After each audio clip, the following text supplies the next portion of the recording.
Damn,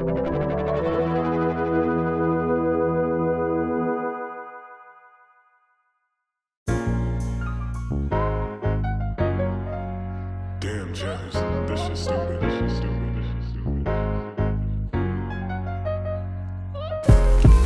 Me and my wife had taken a trip here to come to the zoo. We always had Cincinnati in the back of our mind, that it was a place that we were interested in exploring to settle down at. And then once when we got here, we started discovering how beautiful the city actually was. Why do I love Cincinnati and what do I want to do for it? I love it because of the importance of community that you see here. It's an incredibly talented city. Like, there is such rich information that's happening here on a day-to-day basis from the people that just exist. What I love about Cincinnati is everywhere you go, you're reminded of some type of art and some type of history, whether it's the old architecture influenced by European settlers, driving through Cincinnati and you see a bunch of murals just on every building, to you stumble into a bar one night and discover local talents.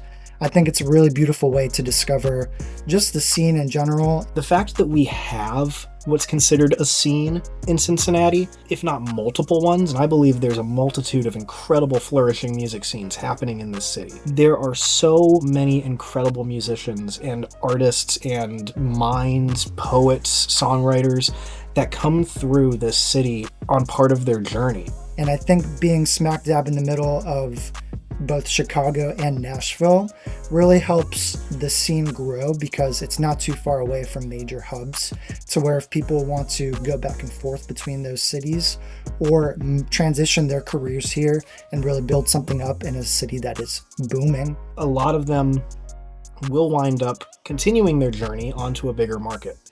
But if we can create an environment here as a city and as a community that really empowers people to see you don't have to go and leave home and leave the family and the community that you were coming up with. But my dream is to get to spend every day waking up, coming to work with people that want to be here, and come in and really dive into the art of it. The space we're currently in came out of luck, I will have to say.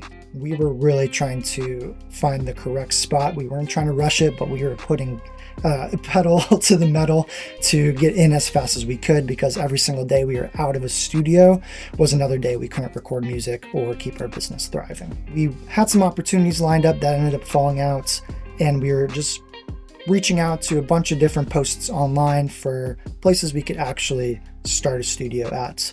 One of them was a commercial listing here at the I-74 Wired building.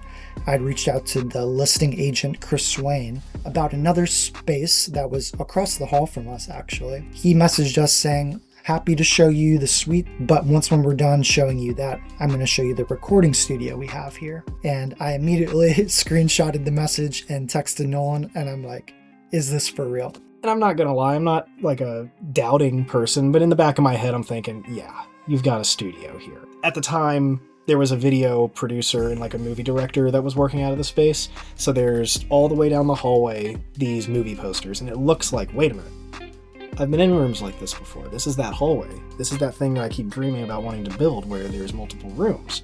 Door opens, and my jaw just hits the floor. Like, the walls are 2.5 feet thick. Our eyes just lit up, because the bare bones were already here from the prior owner of the suites.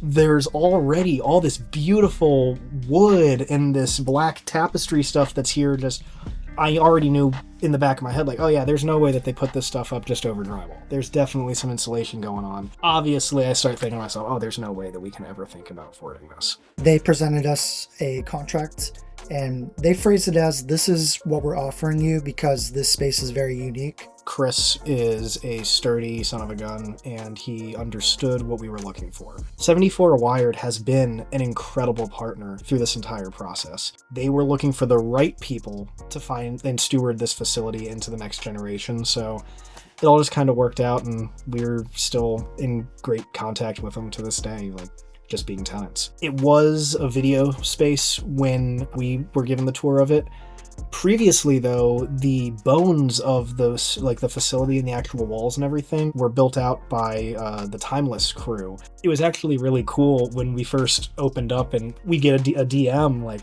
I can't believe people are back in this space, man. Sent us a bunch of pictures of what it originally looked like. It was a completely different, equally dope vibe. That was also a really big factor in what made us fall in love with the space. Once when we signed the contract, it was almost a breath of fresh air, and to finally have put our names down as business owners and then now studio owners for this lease meant that we could actually start with all the goals that we had aspired to begin with. One of my good friends, he'll buy a new piece of gear, like spend a good amount of money on something, and like he'll come into work the next day and be like, man, I'm about to throw up everywhere. I'm like, what's wrong, man? Nothing. Everything's great. Something incredible's happening. I'm about to throw up everywhere. I understood that when I got the lease. It was really exciting, mixed with a little bit of anxiety because we had to get the business up and running very, very quickly.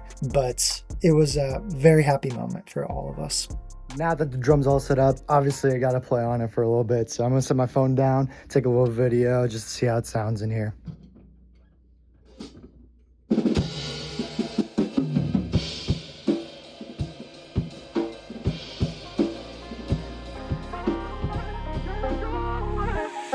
We moved in early February of 2026, and we kind of just talked about, hey, February is a short month. Let's maximize the short month, get in here and work really hard to build everything out that we need to get our studios up and running. And so once when we got in here, we started making a battle strategy and also kind of a tentative due dates for when we wanted bare minimum recording business up and running. We started just looking at all of the stuff that needed immediate attention. There were some areas of the facility we wanted to look really nice that were unfinished when we moved in. The lobby, that hallway, was kind of viewed as the back of the facility. We decided to use that as kind of our marquee lobby front entrance. We needed to naturally make it look nicer. That was a completely unfinished wall. With any list, you kind of make a strategy for what's achievable today, what's a long-term goal.